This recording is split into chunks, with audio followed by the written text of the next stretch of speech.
Courts में या lower courts में सब जजों को मैंने अपने तरफ से बहुत ही खुले मन से हमने कहा कि ये मत सोचिए कि सब कुछ सरकार को करना है, या ये भी मत सोचिए कि सारा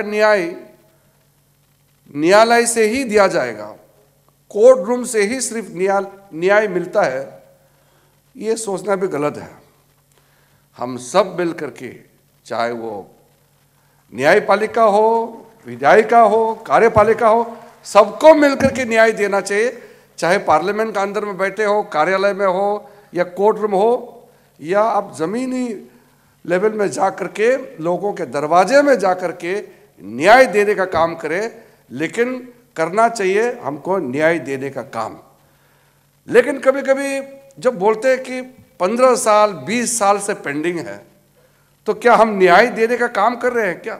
अगर किसी कोर्ट में केसेस सालों सालों तक पेंडिंग है और जजेस के पास टाइम नहीं है, या किसी वकील ने उसको उस तरीके से पेश नहीं किया, डेट लेते रहते हैं। कभी कभी तो जज भी डेट दे देते हैं, 1 डेट, 2 डेट, 3 महीने, साल भर।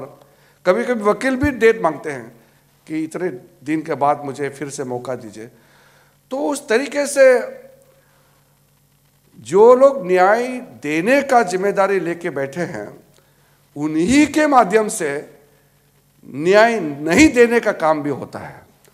तो इसलिए अगर सबको इस बात को मान ले कि हम किसी भी तरह कुछ भी करें, मगर जल्दी से जल्दी न्याय देना चाहिए, अगर ये सब ठान ले, तो ये लगभग 4 करोड़ 90 लाख का आसपास जो पेंडिंग है इस देश में इस वक्त, वो हम लोग कम कर सकते हैं या आधा कर सकते हैं। लेकिन हम ही अगर सिस्टम में उलझे रहेंगे, फिर तो न्याय देना बहुत कठिन होगा, और समय पर न्याय नहीं मिलेगा तो फिर फ़ायदा नहीं है।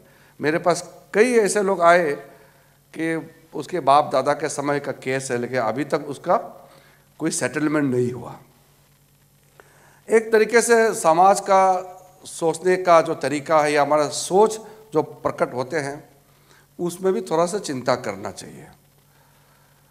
मैं सारा वकीलों को एक दृष्टि से देखता हूँ, लेकिन दुख की बात यह है कि कभी कभी सुप्रीम कोर्ट में कुछ वकील ऐसे होते हैं, उनका तुरंत डेट लग जाता है,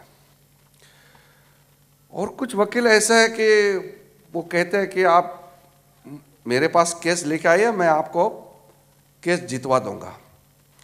वरना तो आप सोचिए कि कुछ वकील एक अपीयरेंस में 30 लाख 40 लाख चार्ज करते हैं, और कुछ वकील को काम ही नहीं मिलते हैं। ऐसा क्यों?